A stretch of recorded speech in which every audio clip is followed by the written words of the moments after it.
Hello, welcome to TechPlay99 YouTube channel. You are new here, please subscribe to our channel, hit the notification bell so you don't miss any of our videos.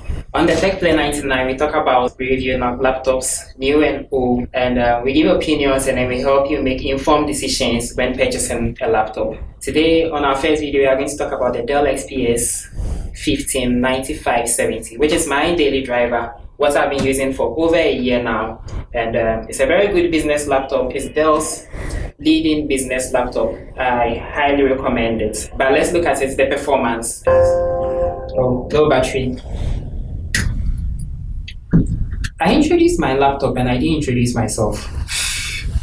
I don't know, I'm obsessed with this laptop. My name is Fifi Shen with the TechPlay99. I'm sorry. Now you know my name. Let's continue with the review.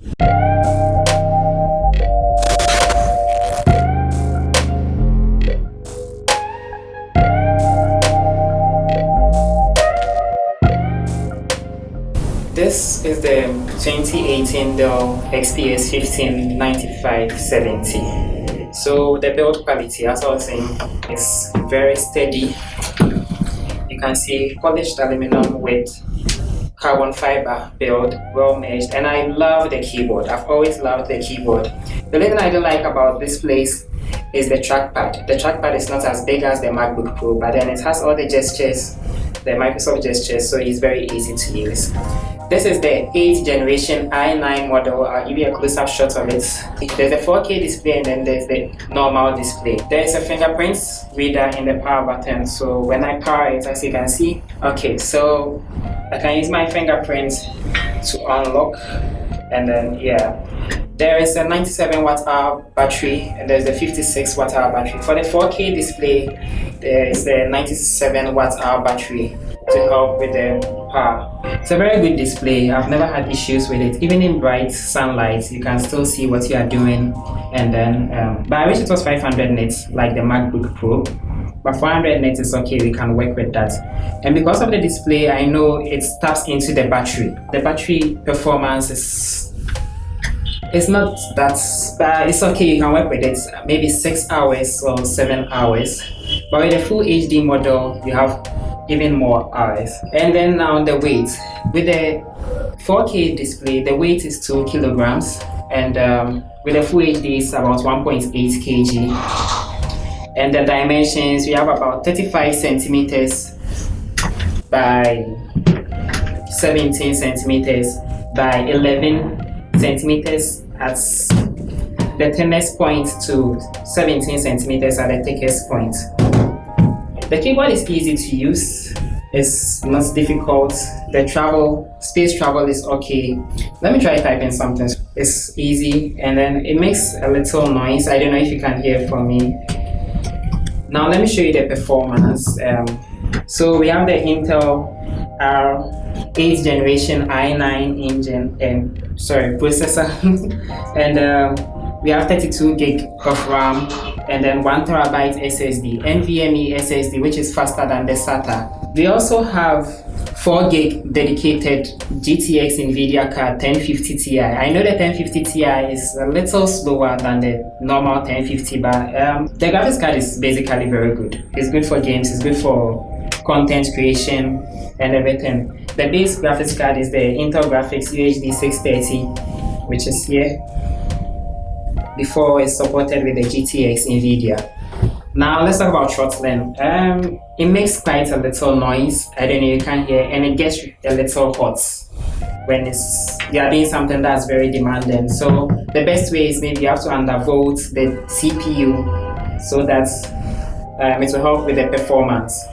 But then it does get hot and there's a little throttling because of the chassis and then the build, it's thin, and then with all that power in there, the fans get a little bit loud. Let's talk about the ports. From here we have the USB 3.0, the memory card slot, and there's this very important button here that I use to check the battery even when the laptop is off. There are 5 lights. Now these 5 lights each indicates 20% battery left. So when you power it and you have 4 lights, you have 80%. When you have 3 lights, you know you have at least 60% battery left in, even before you turn it on. We have the Thunderbolts, the HDMI, another USB 3.0, and then the 3.5mm jack. We have the power. Okay, so getting into the device, well, it's very difficult to get into the device because the battery is sealed in.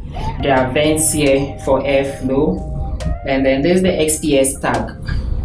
Beneath the tag, we have the service tag number, the manufacturing dates, the express service code, and a little information down there about your device. Now, this information is unique for every device, every XPS 15 device. Yeah. So there are the speakers here, and with the speakers, they are not great, they are good, and the positioning, they face down, so they are not great. If they were to be on the sides, they would have been better.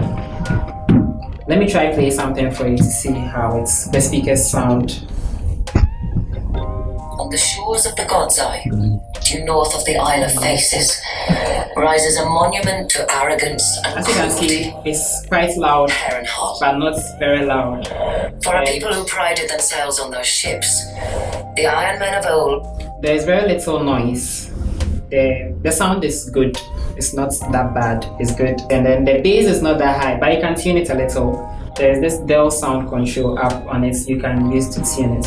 Okay, so I've been using this XPS for a year. I had a previous model XPS I used for well over a year before I got this new one, the 8th generation i9. And so far, it hasn't been bad, it hasn't been very great, but it's been very good. It's a business laptop. I can use it to edit videos, create content. I use it mostly to code. I do a little programming, so I use it mostly to code. And then sometimes I edit videos on it. I also like the touch because it helps me access things easily on the screen when I don't want to use the trackpad. I like the trackpad though, but something funny happened. The battery got a little bloated after a year. So as you can see, the trackpad is lifting. If you can see from there, trackpad is lifting a little, so there's that. I need to change the battery, which I will. 97 watt-hour battery. So that's what I can say about the performance. It's not great because of the throttling, but it does get the work done. If you're a content creator, you should definitely consider the XPS 15 because it has the 100% Adobe RGB gamut.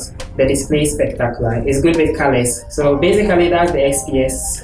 I think I've spoken about everything. The SSD, solid state drive, the RAM, 32 gig RAM. You can actually buy the 8 gig RAM and then buy more RAM later and then you fix it in. It's just quick. You can buy the 512 SSD and then get the faster Samsung SSD, which is 1 terabyte, and fix it. It will work. You can always do an upgrade. So basically, the only thing you can upgrade is the graphics card, I guess. I love the XPS 15 for the build quality, the design, how sleek it is, but there are good alternatives like the Tank One, the ThinkPad X1 Carbon. You can also get a MacBook Pro. You can get the HP Spectre X360, which is also a good alternative business laptop in case you don't want the XPS 15. And yeah, the XPS 15 is a good laptop. Should you get it? If you're a businessman, yes, you should get it. If you're a student, well, a rich student, you could get it. So thank you for watching our video. It's the Tech Play 99. This video was sponsored by Circuit Africa. If you need any laptop, any drone, any device, you should contact Circuit Africa. And the production was done by Hola Digital.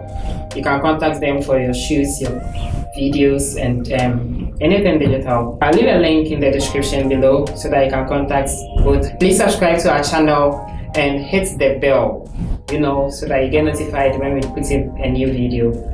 Thank you very much. Catch you in the next one.